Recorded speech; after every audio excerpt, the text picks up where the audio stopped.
Hello and welcome to the Fusion Pro Show. My name is only Flippin' Owen Roberts, and today I've got a pretty intimate interview here with none other than head trainer of the North Wales Wrestling Dojo, Mr. Wynn Williams. Thank you very much for having me. Yeah, excellent. I'd just like to add one of three head trainers. Yep, in, It's not just me. indeed. Well, you, Scott Dorgan, and Rye Lloyd um, are the three head trainers of the North Wales Wrestling Dojo. Um, of course, we could have had them on, but I'm sure they've got a lot of things to do at the moment. And I kind of picked you off of playing Valheim, haven't I don't know what you're talking about. I? There's some serious allegations there. Anyway, it's brilliant to have you on. Let's dive straight into it, really. Like you've just mentioned, you're a trio of head trainers at the North Wales Wrestling Dojo. Exciting times, really. We've obviously you've come now from the Fusion Pro Academy, and it now seems to have merged with the North Wales Wrestling Dojo. Can you divulge a little bit into that? Yeah. Basically, for a long time, it was myself and Scott Dorgan running the Fusion Pro Academy over in Llandudno, and then co-owner of Fusion, Alan, and his son Ry Lloyd managed to acquire BWP, and they decided to fuse both academies into one. So that they asked me and Scott to come over to the North Wales Dojo and help Ry Lloyd run training there. So now it's instead of the two, it's the Golden Trio Well, running things down in real. It's it's pretty like damn good so it, far. it's like two families have merged into one big family, and it's fantastic to see.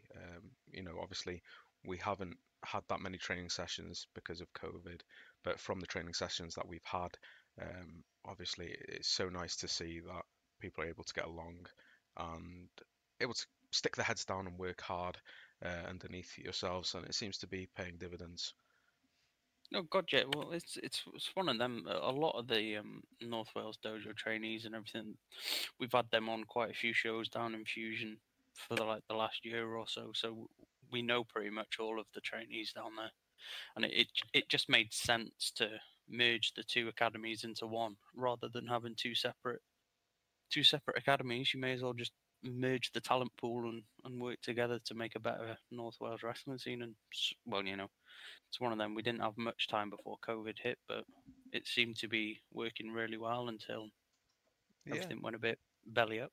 I mean, it's one of those unfortunate situations, but it is exciting, and it must be exciting for you as a trainer.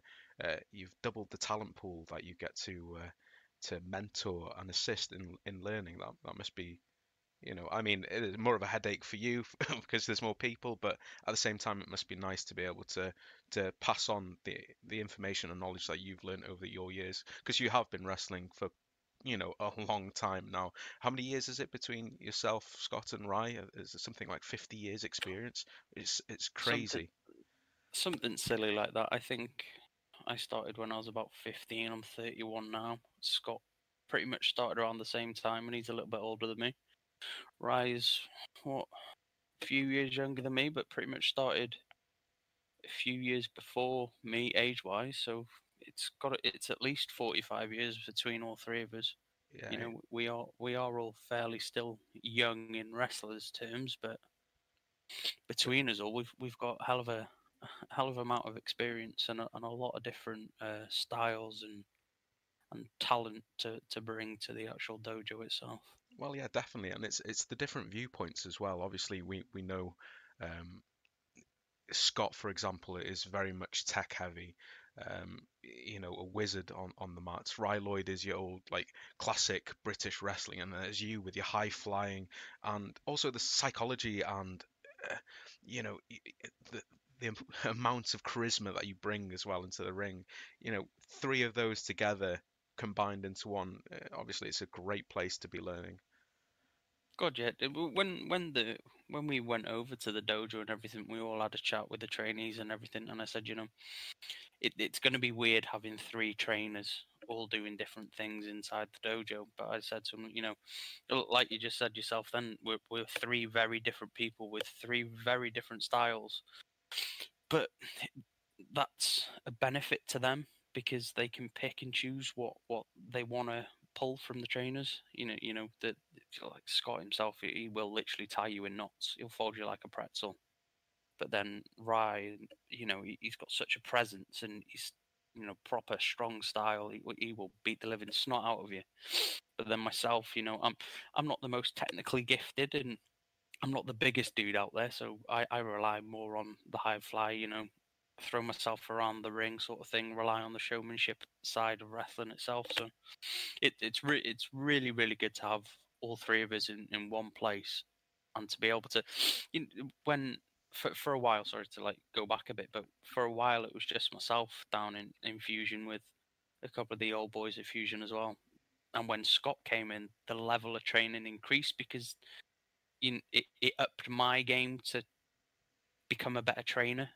And I'd pull ideas from him, he'd pull ideas from me, and we just pushed ourselves and pushed ourselves to be not just better wrestlers but better trainers as well. So having you know being able to work with Rye as a trio, training this even bigger talent pool now, it's just brilliant. It's just a really good opportunity, and it just sucked so much to have all the excitement and the momentum of a merged academy, and then COVID. It's just like, oh god damn. Yeah, But it's what? but Yeah. you can still. I know you're saying that the excitement's slightly suppressed, but at the same time, surely there's hype around it for when things finally do ease down restrictions. We're seeing that likelihood of gyms opening back up in June. Obviously, we're not too sure on how that affects us currently, but still, there's something to look forward to. And I mean, everyone I'm sure will be grateful to have you three as trainers. And like you said, you bounce off each other, you improve yourselves. It's almost like friendly competition, is it? Oh god, yeah, yeah, definitely. There's always been a competitive edge to the like our working relationship. I've worked a lot longer with Scott as a trainer and head trainers and everything, but I've worked with Rye on a few shows and everything, and I know for a fact that we will be pushing each other to become, be better trainers and be better wrestlers. But it's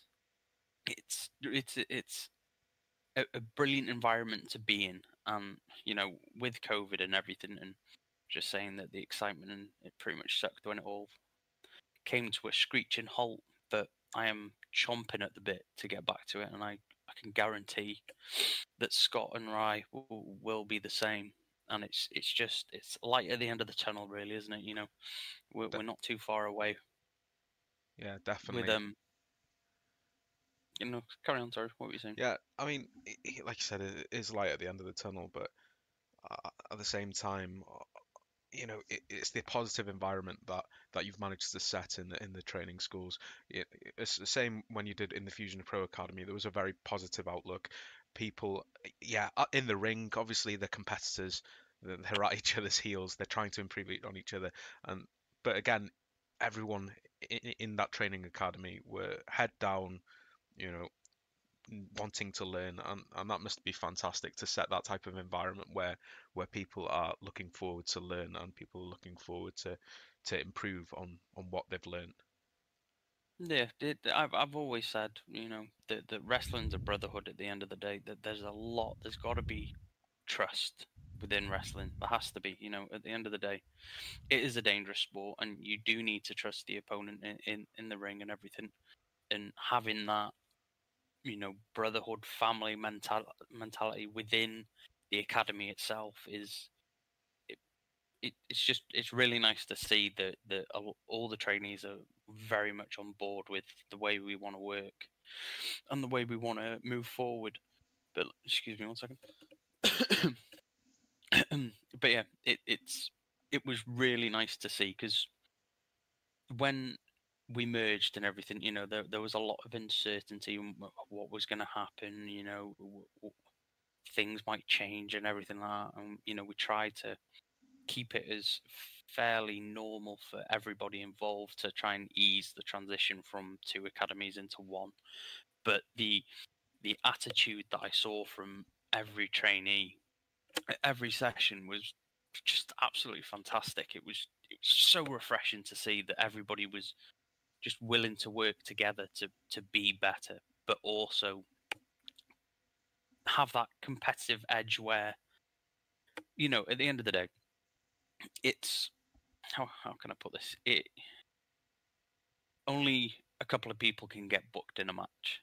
So with the amount of people that you have in an academy, it's the top people that will get booked. So you're working hard to get that spot on a show, and you're really grinding it out and getting your head down. But also, it's really nice to see that regardless of that, that there's not many spaces on a show, that the trainees themselves will help each other to get that spot on the show. Even though it's a limited amount of spaces, there will be lads that will be further along in their training and their career that will stop and take 5-10 minutes to help the new lads and everything to get that spot on the show. And it's really refreshing. But back in the I'd say old days, but going back a few years and everything, wrestling was very territorial, and it was this is my area, that these are my lads, blah, these are my show sort of thing. And that's not the environment that we wanna what's the word, encourage. Yeah. We want everybody to work together to at the end of the day, we want North Wales to have a brilliant wrestling scene, and we can't do that if we're all tripping each other up to try and get that spot on a show, or to try and get that that show up and running and stuff. We want to work together, get a really good bunch of people to produce the best sort of entertainment we can for the North Wales and beyond. But you never know. But it's nice to see that everybody involved is very much on board with what we're doing, and it's refreshing. Yeah, I mean, I completely agree. It is refreshing to have a wrestling scene that has not only a positive outlook, but that are building on something, you know, where it might not necessarily have happened a few years ago. People are actually willing now to help each other up, and we've seen the likes in Liverpool, Manchester, very heavily wrestling-based scenes that are growing and flourishing due to the nature that people are now willing to collaborate, people and companies as well. Whereas a few years ago, like you said, completely very territorial, stay out of my area or else. But that begs the question, like obviously you've lived through both of those areas now. So in your experiences, obviously, when you started off wrestling, what was it actually like? You make me sound really bloody old, like ridiculously old. I'm not that old. I just started very young. No, when I first started, there were a few people on the scene that were trying to do what we're trying to do now. I will put my hand up and say there were people trying to, you know, extend an olive branch and all that, like, trying to work together and make a better scene. But then there's the a select few that didn't want anything to do with that and were very much, this is my area. And it's not nice because it puts you in a really awkward spot, especially in like my early days when I felt loyal to the person that gave me my start, but then also wanted to branch out but felt like I couldn't at the same time, and it was difficult. But now, the, the dojo itself, we encourage people to spread out and get as much training as they can. And just because you train at the dojo doesn't mean you can't go somewhere else for 6 months, sort of thing. It, Al always says that the trainee should always outgrow the trainer. They should always go beyond what we can offer them, sort of thing. That's what we want. We want to train people to be bigger. And for me personally, it didn't feel like that back then. It was very much a case you worked your shows, and then you did what you were asked, sort of thing.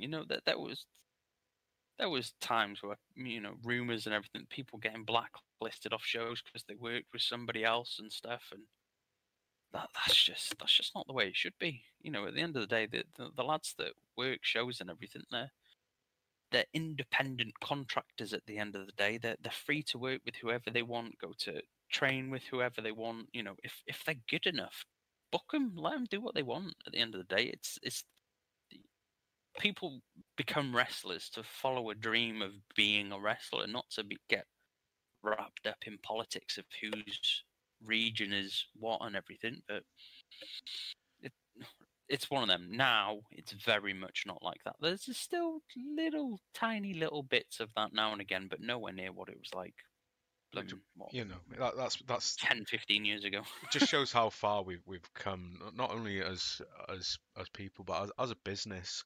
Um, just wrestling in general. I mean, as a trainer, surely you're wanting to see your trainees, like you said, progress to become better than what you are. And of course, you've got tons of experience, but there's only so far that you'll be able to push them on along their journey. And it is up for the trainee to, carry that journey on, isn't it? And the only way that they'll carry that on is by learning as much as they possibly can from all sorts of different people. I'm not saying, once you've had a few lessons, go away. Keep on drilling at the basics, keep on carrying on what you're doing, but broaden your horizons. God, yeah. There's a reason why some of the most talented and well-known, successful wrestlers in the world have been everywhere. There's a reason why a lot of wrestlers go to Japan, or they work the indie scene like so hard, and then they get their break. It's because it's experience at the end of the day. The more time you have in the ring, the more people you wrestle, the more people you get training from, the better you're gonna get. There's um, just a wealth of knowledge out there, and it's pointless trying to stick to one place. If that's your bag, then happy days. If you want to just work the one company and that's what you want to do, go for it. But if you want to be the best, if you want to get your name out there, the best way to do it is to branch out. And we encourage that. It's what we want for our trainees. I get such satisfaction out of knowing that our lads have been booked on other shows and stuff, because we see our lads every week and in the ring, and when we're setting up and stuff, we know how hard they work. So when they get on a show, it's like, yeah, you've worked for it and everything. But when they get on another promotion show, when they've probably only sent like a 10-minute clip, or they've sent a booker an email and said, can you check out my stuff, can I come down and help out, sort of thing.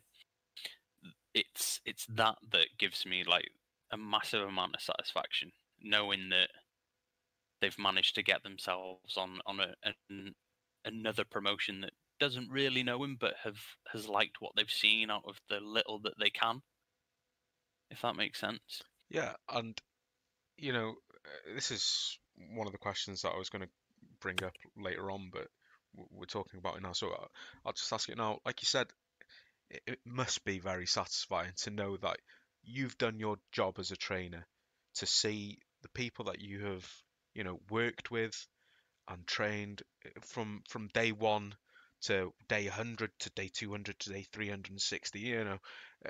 2 years, 3 years, 4 years have gone by, and you're still training these people, and now they're wrestling over the country. That must be immensely satisfying, and must bring you a lot of pride knowing that you've managed to help that person on their journey, and like you said, broaden their horizons and wrestle in different promotions, and bookers to say, wow, that kid is good. That must be really satisfying. Yeah, it's that it's why I do it, to be honest. It's that satisfaction of knowing that trained the guy that's good enough to get on another promotion sort of thing, with the limited amount of knowledge that they'd have of a trainee. Yeah, I got a text message from another booker once, out the blue. One of our trainees had managed to get onto a show, and he's like, "Oh, are you the trainer? One of the trainers of Fusion?" I was like, "Yeah." I was like, I knew he was going down to the show and everything to have a match and everything. I just asked him, how did he do and everything? Was he all right? And he's like, "Yeah, he was good, yeah." But what did it for me was when the booker said he worked really hard. For me, that's trainees are always going to be green. Their first couple of shows and everything, there's always going to be mistakes and everything. Nobody's perfect. I'm not expecting like a 5-star, absolutely amazing match with loads of high spots and all that lot. I'm not expecting that. What I want to hear is when a trainee goes down to a show and the booker turns around and said, "You know what, he worked his socks off tonight," and I just, the guy just said, "Oh, I want to thank you," and that was like, yes, I've done my job. That's what I wanted to do. That's what I've set out to do, and it's paying dividends. And it was just that, for me, is why I train people, just to know that I've instilled a work ethic in them that other bookers appreciate, and that the guys have gone on to work shows. What they want to do. It's why they got into the business, and it's really satisfying. It's so satisfying. When I started training people, I never expected to be a trainer. I just started helping out, and then things progressed and progressed, and it became one of the head trainers of Fusion and stuff. But seeing the progress of trainees go, from not being able to bump to, wrestling in the main event of Fusion, or getting onto another promotion, and it's just, you've done a good job, and it's very satisfying. I mean, it's really refreshing and nice to hear. You know, not only because a lot of the time in wrestling you won't get the full story. Like that's just how it is. People don't really want you to get in on these types of information, or it's very reserved. So to hear that from a trainer, obviously, it's really nice for you to just open up. And I think that's what I was hoping for this type of interview is, you know, we cut through the bullshit. There's, I know I'm gonna jump the fourth wall or whatever, but it's that's what wrestling's about. It's about trying hard, you know, learning, putting it into practice, and going places, meeting new people, wrestling new people, going to different shows, and like you said, it brings joy to yourselves as trainers and to the wrestlers as well when all that hard work has paid off, and the journey never stops, and it doesn't stop. You can always become better, you can always do this better, you can always learn more. But at the same time, there is a ceiling to some people, and I'm sure you've probably come across that. But it's about honesty, isn't it, as well? Um, Not everyone's going to be able to do certain things perfect. It's just that's how people are. But if you help them and you keep on trying and trying, they will at least improve, right? Yeah, gotcha. Every wrestler has a ceiling. I can't do the things that Scott can do. Scott probably can't do well, he'd say he could, but he can't do the things that I can do. But there is always a ceiling, but it's the trying hard. It's the working hard to get that stuff nailed. As I know somebody that is one of the best people on the mic that I know, but he can't hip toss to save his life. But he works hard every training. We haven't done it in a year, but every training, when I said, right, come on, let's work on your hip tosses, they're not quite what I want them to be. He would never say no. He would always train. And even though, some guys, I'm saying, a lot, that there's some guys in in training that straight off the bat they can pretty much do everything, but they still work hard, and that's all it is. Just work hard towards it. You know, I said it again, for the love of God. Oh God. Well, But there's natural talent, isn't there? And yeah, some people don't have to work as hard to be able to do certain moves, to be able, fitness, for example. And while others will have to work hard, but that doesn't mean that the person that's got the natural talent should stop working hard. They need to carry on. no, God no. Yeah, I've never seen a trainee that I've come across that's had a God-given gift of wrestling. You know, they like their first session, they come in and they're hammering the bumps, and they're doing everything. The rolls absolutely perfect, like like they've been wrestling for years.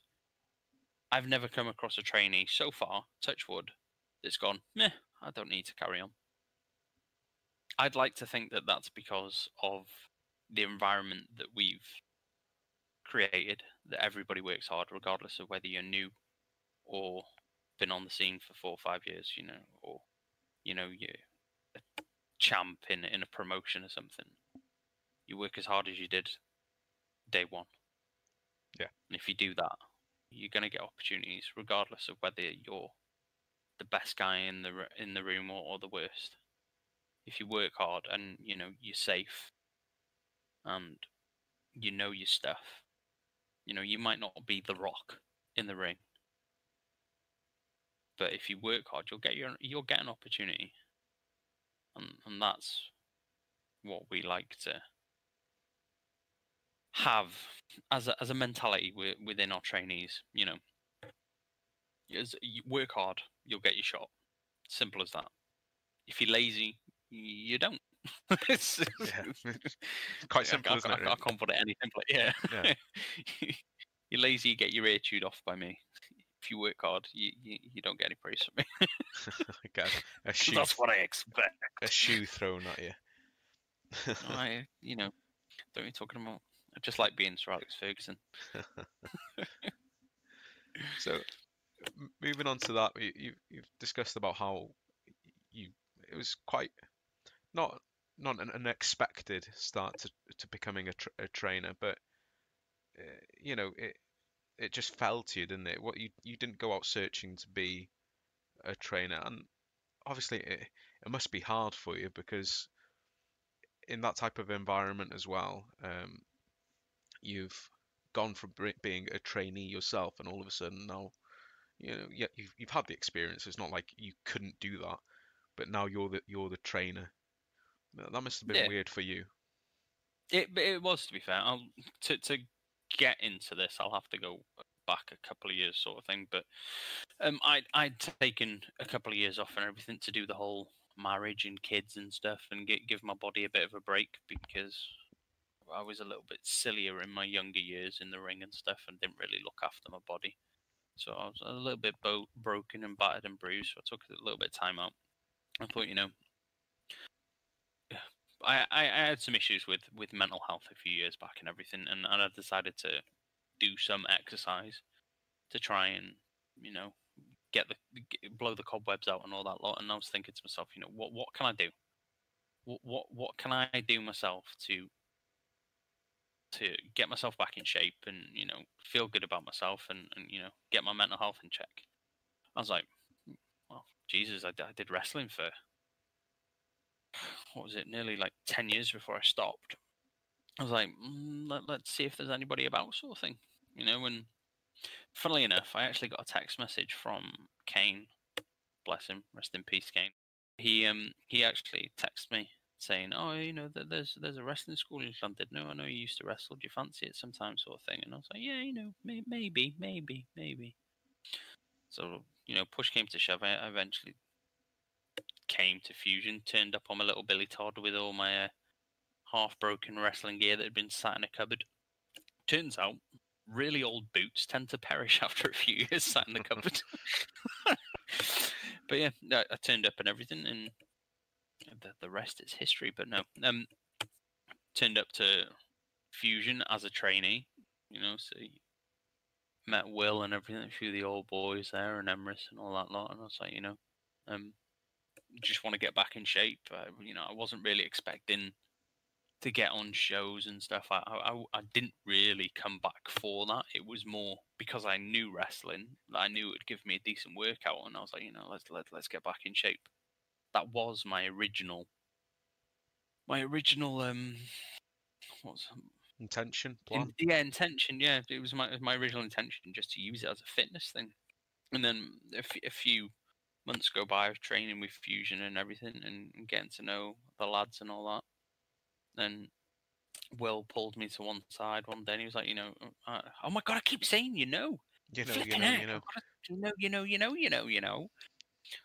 He asked me if I wouldn't mind helping out training the lads, and I said, yeah, sure, let's give it a go. I'd never been a trainer before then. I've only been training people for, what is it now, 3 years as a full-time trainer.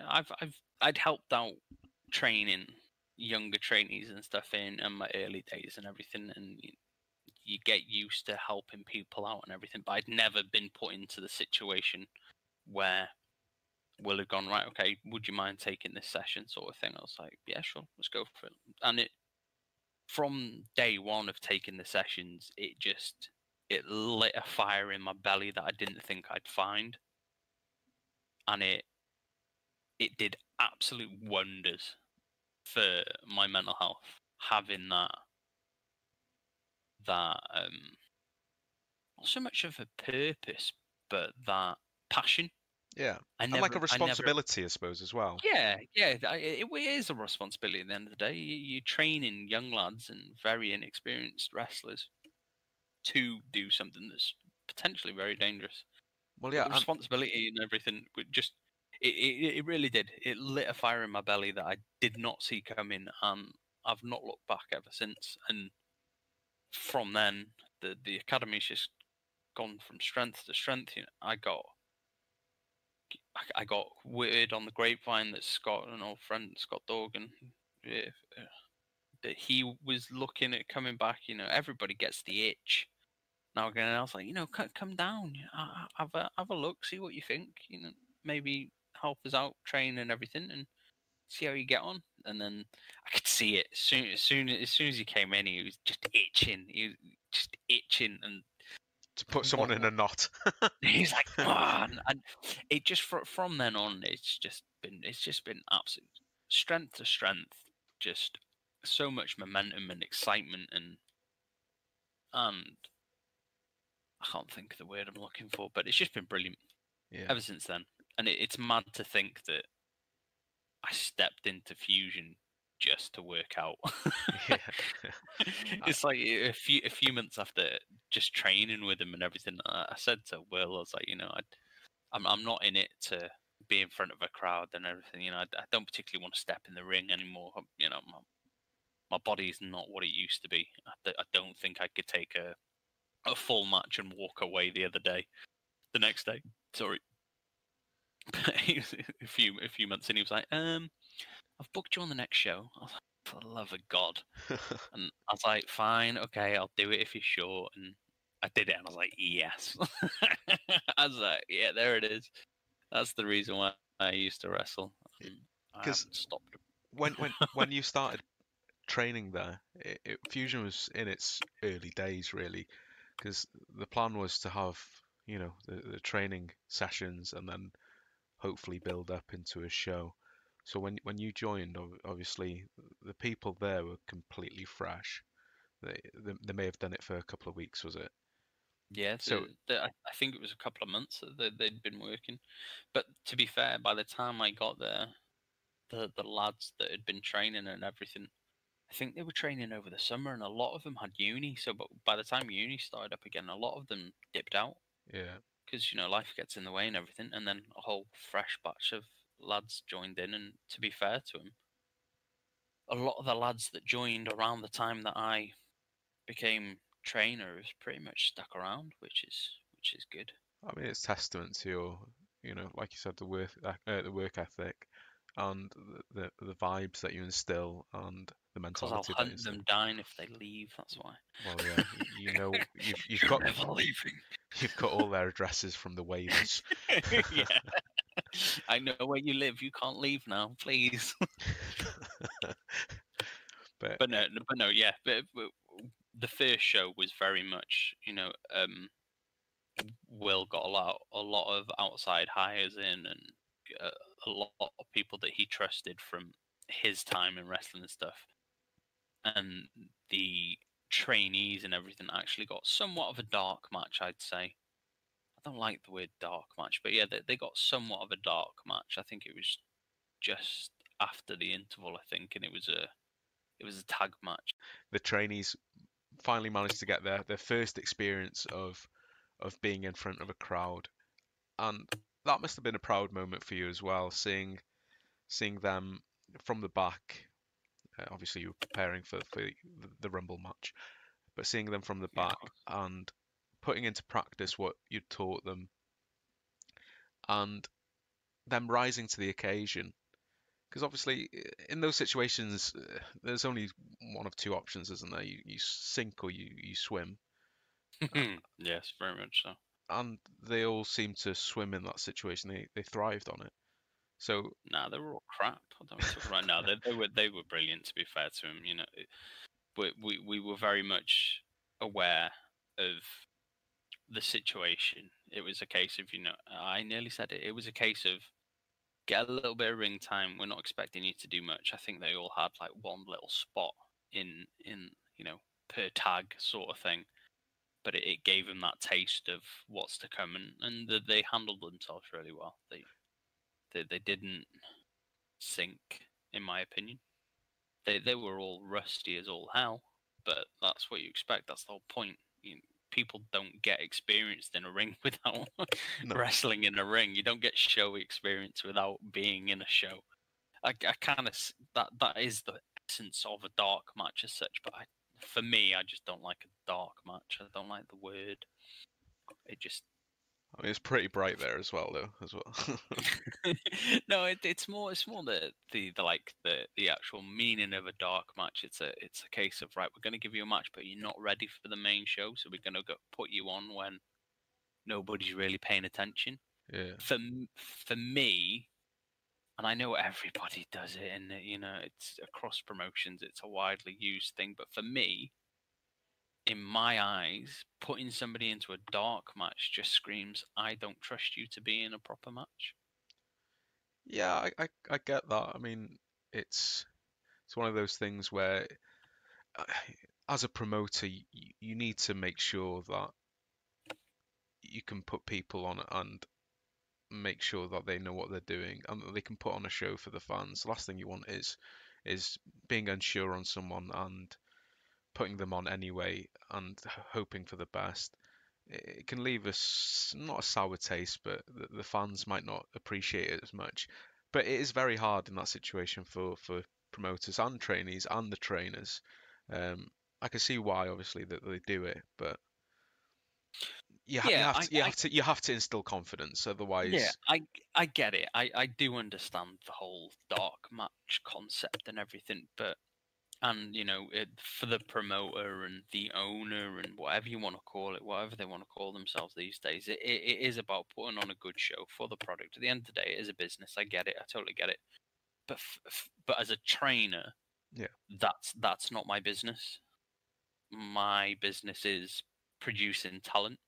And in my eyes, if you say to a guy, look, I'm going to put you in a dark match before, between doors open and show starts, get a little taste of it. In my eyes, that doesn't really say, I trust you. That's it. Nobody's going to be paying attention, so it doesn't really matter if you screw up. It's like we had, Jesus, what is that noise? We had a young lad called Luke, and we put him in a match. We didn't so much call it a dark match, but we called it, I think we called it like an academy match. And we told the crowd, look, these guys are very, very new to the business. They're they are starting their journey as a wrestler. And Luke came out and everything, and he was only a young lad, and literally like a twig, and he forgot to take his hoodie off in the match and all that lot. But the crowd, knowing that it was a young lad who had only recently, I would say recently, he'd been doing it for a good few months. I think it was like 6 to 12 months that he'd been training his little ass off to get this shot. The crowd absolutely loved it. They were buzzing because, granted, there will be. I don't think you could get away with doing this in WWE sort of thing where there's like thousands of hungry fans that would just absolutely obliterate you. But in a family show, all the kids and all the families and everything were way behind him, and it was a massive pop at the end of the match, and he had a beaming smile on his face. And if we were just like, oh yeah, coming to the ring, Luke, coming to the ring, blah blah, and didn't say anything else, just put it on as a dark match to try and entertain the crowd before they came in, it doesn't really do anything. But the fact that we said, look, this is an academy match, this lad's working really hard to become a wrestler, he wants to show off what he can do, get behind him sort of thing, and the crowd loved it. It was brilliant. It was exactly what we wanted. He felt trusted because we said, you're going to get a match. It wasn't a case of, you're in a dark match, boy. And yeah, it's exactly how I would do it, for me anyway. Yeah, I mean, like you said, it's about instilling confidence. If you don't have confidence in your trainee, why should they have confidence in themselves? Yeah, well, why should the crowd have confidence that they're going to be entertained as well? Yeah. No, that's... If the crowd knows it's a dark match, they know it's going to be crap. But it's one of them, isn't it? Yeah. There's a reason why they're in a dark match. But yeah, it's just me. It's just the trainer in me. Because obviously you want the best for the people that you're teaching, and I understand that. And you'll have confidence in them yourself, won't you? Because they're in very capable hands now. Obviously, with yourself, Ray, and Scott, the vast knowledge that you guys have, and you're pushing it towards them.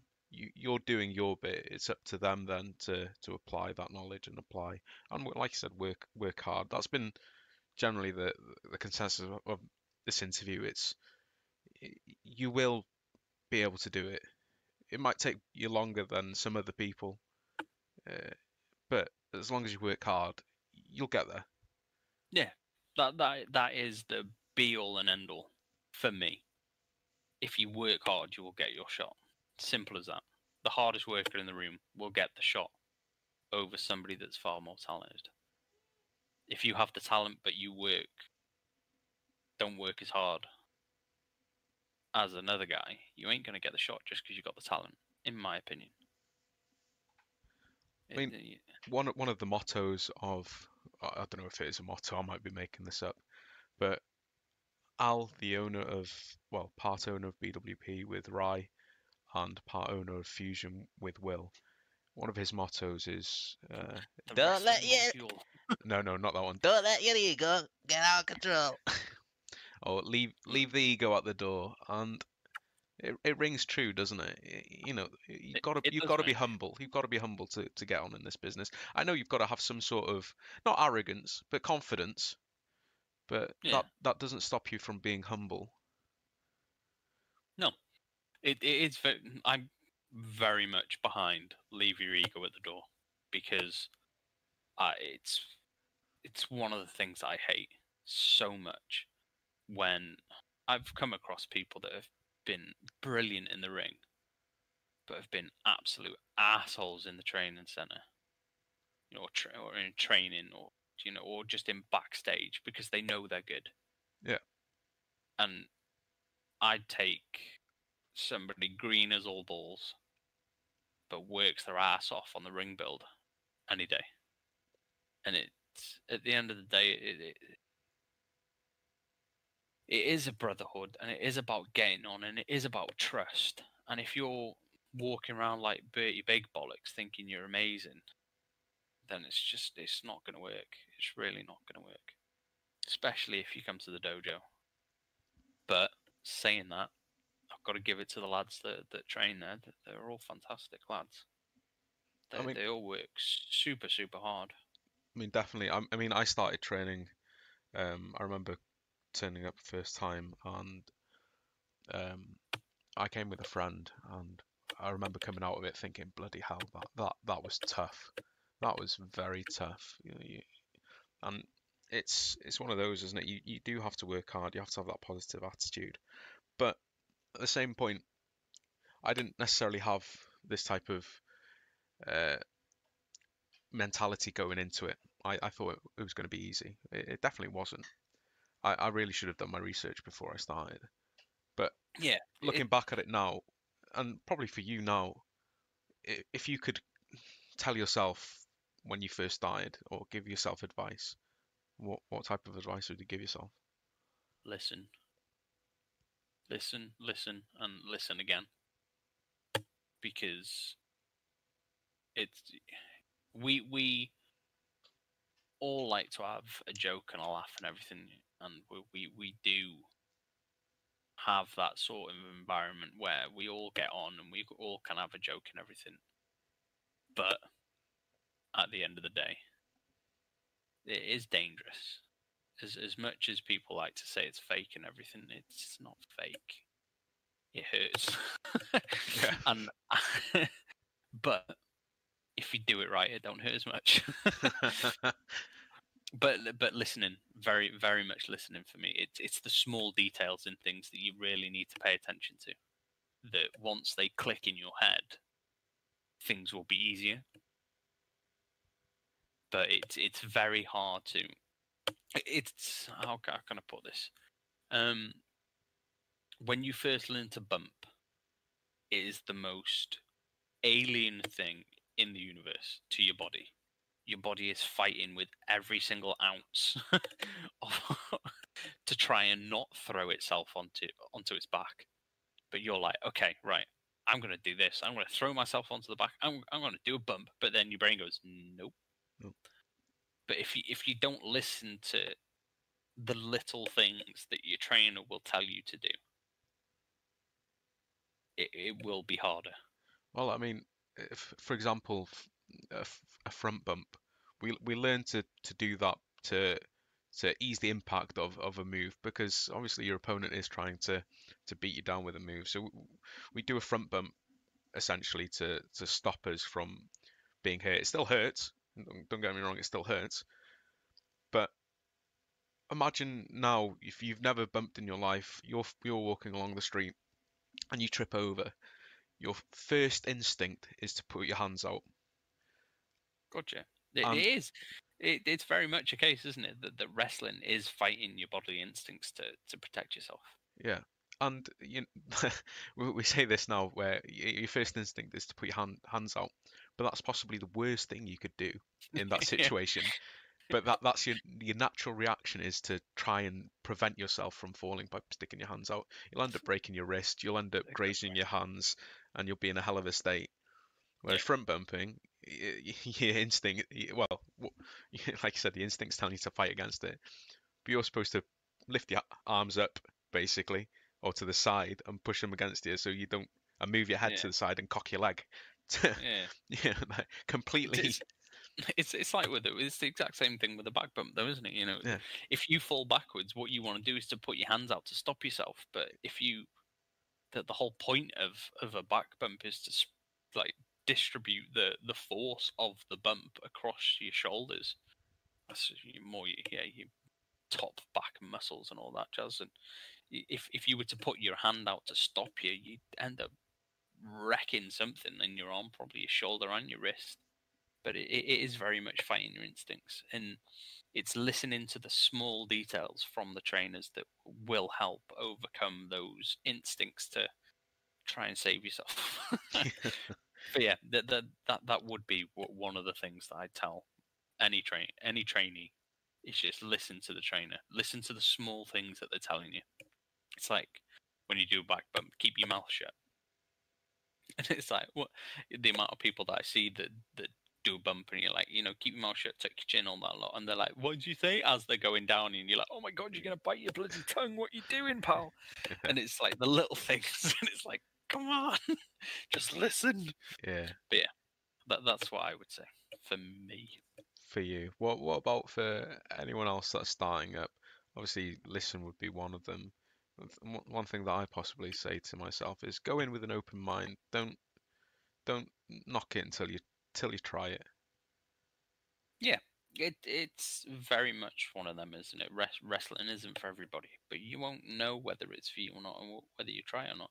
There will be plenty of wrestling fans out there that will be like, "Oh, I really want to do wrestling, but I don't know." It's like, go try. You do 1 or 2 sessions, see how you get on. If you don't like it, you don't like it. Simple as. But open-mindedness is the way forward.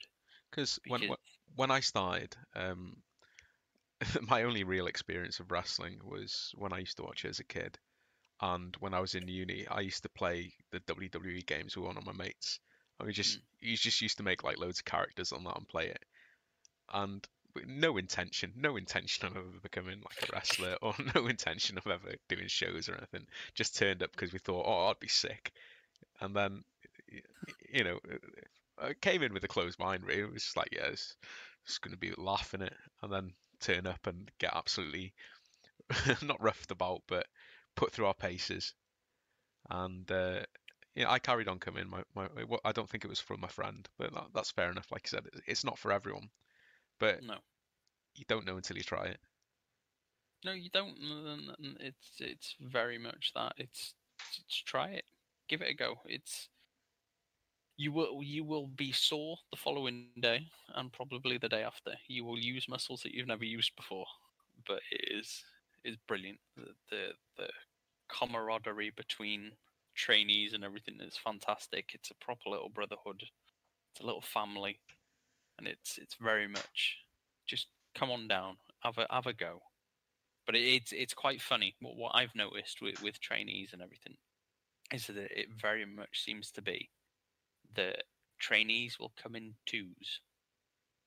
You can tell when somebody really wants to do it when they come by themselves.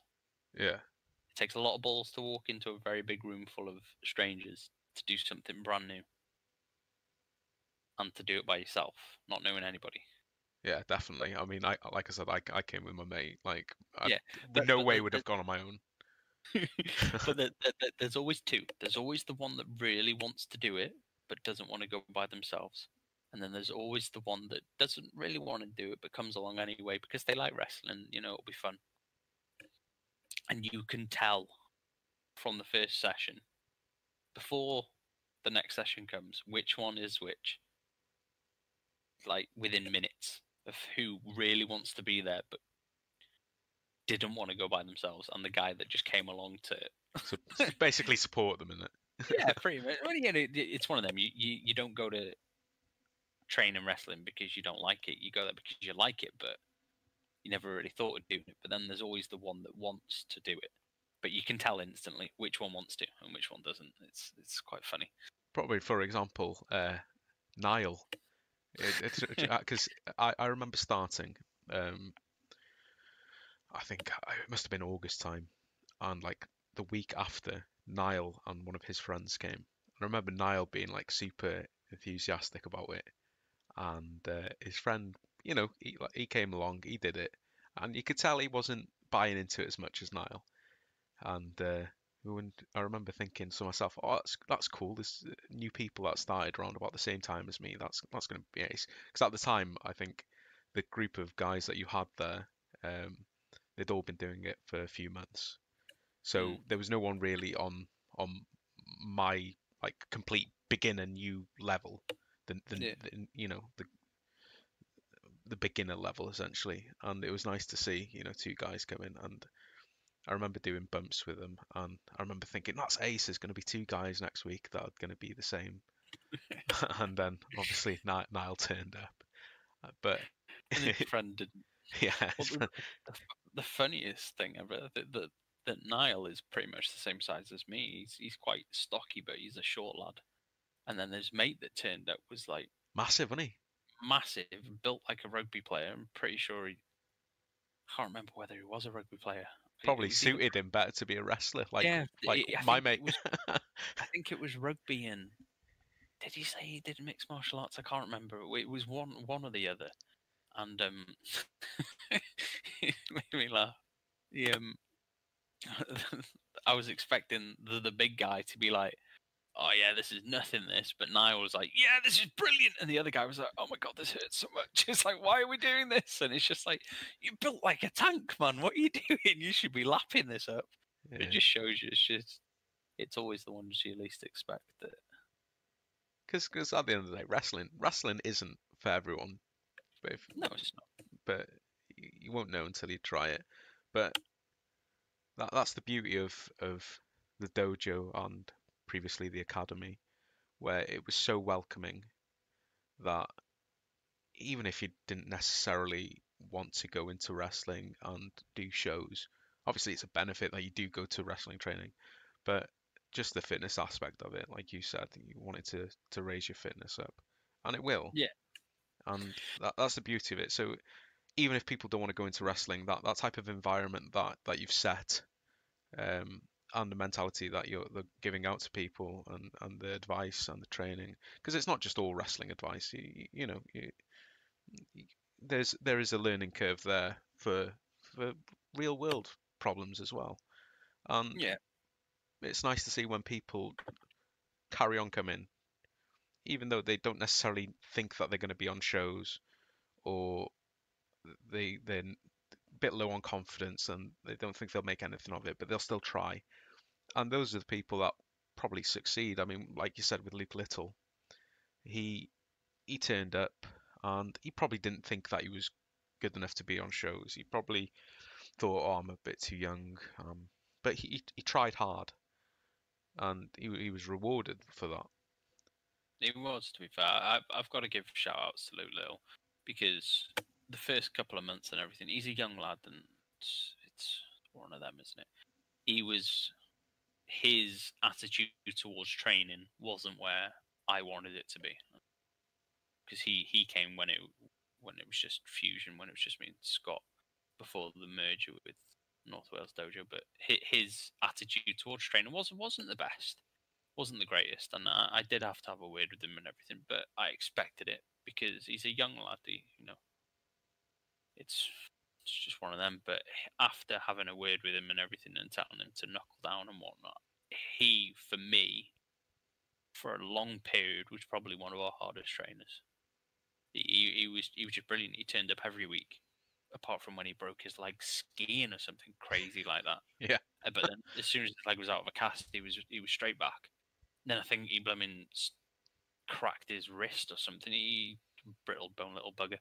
But anyway, he worked his little socks off, man, and there was such a change in his attitude towards training that was so refreshing to see. That, because he was a young lad, he had a bit of attitude and stuff, and a little bit cocky and whatnot. But I expect that from teenagers. But when we had a word with him, pulled him to one side, I said, "Look, come on. If this is something you want to do, this isn't the way that we're going to do it.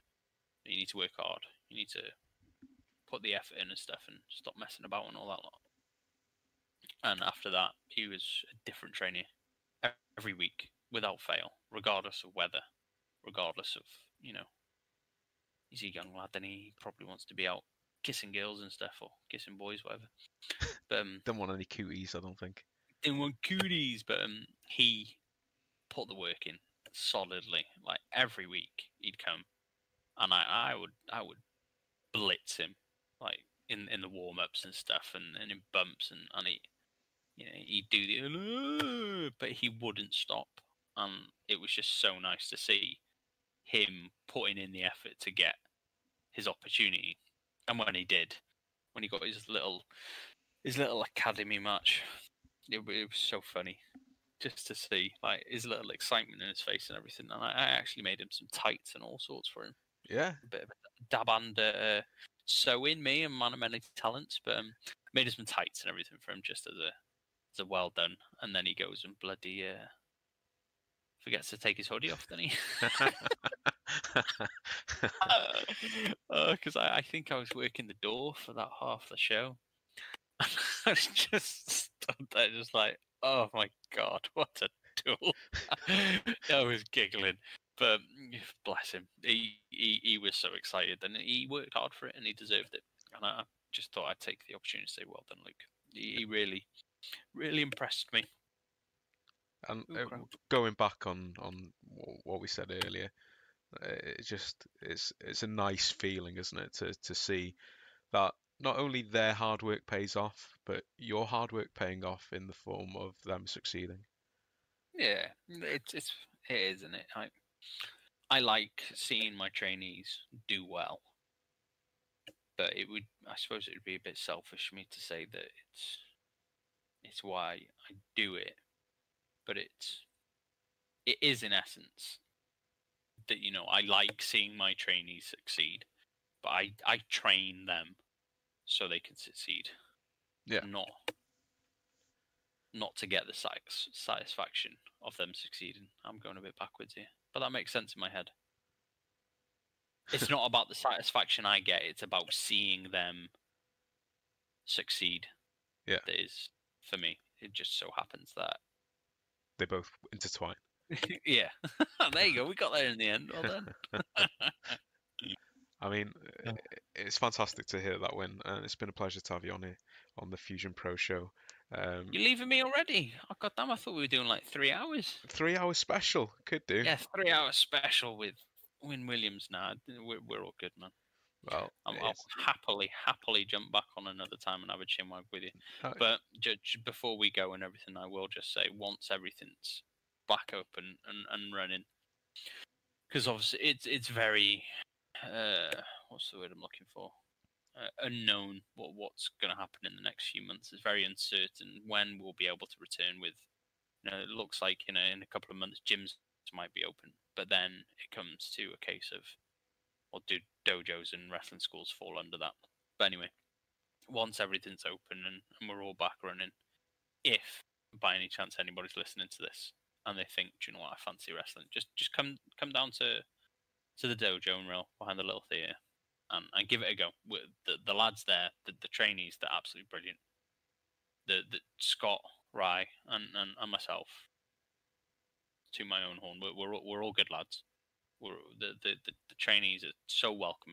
It's a little family, and if you feel like might be for me, just come down, give it a go. 1 or 2 sessions. And if it's not for you, so be it. But I guarantee you, as soon as you step in the ring and you do some training and you get the bug, as I like to call it, the wrestling bug, you won't look back. But yeah, that's what I'd like to say. Yeah, we'll extend our hand to anyone listening to try and join our family.